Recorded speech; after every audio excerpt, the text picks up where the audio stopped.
রান্নাঘরে ফিটকিরি রাখুন, ঘরের আলমারি টাকা পয়সায় ভরে উঠবে, সব রকম ঋণ থেকে মুক্তি পাবেন, সাথে হবে প্রচুর আর্থিক লাভ। সঠিক নিয়মটি কি সেটা জানার আগে যারা মন থেকে বিশ্বাস করেন বিপদে পড়লে রক্ষা করবেন প্রভু শ্রীরাম, তারা লাইক করে কমেন্টে জয় শ্রীরাম লিখে দিন। বাস্তুশাস্ত্রের নিয়ম অনুসারে ফিটকিরিকে বাস্তুর ত্রুটি দূর করতে ব্যবহার করা হয়।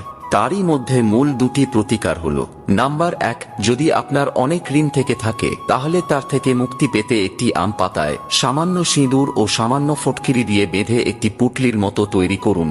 তারপর সন্ধ্যায় সকলের নজরের আড়ালে সেটিকে কোনো অশ্বত্থ গাছের নিচে মাটিতে পুঁতে দিন। এই প্রতিকারটি ক্রমাগত 3 বুধবার করতে পারলে এর কৌশলে আপনার সমস্ত ঋণ মুছে যাবে। নাম্বার 2, একটি কালো কাপড়ে সামান্য ফিটকিরি বেঁধে ব্যবসা বা দোকানের প্রধান প্রবেশদ্বারে ঝুলিয়ে রাখলে মা লক্ষ্মী সর্বদা সেই স্থানেই সহায় থাকেন, ফলে সেখানে ধন সম্পদের বৃষ্টি হয়।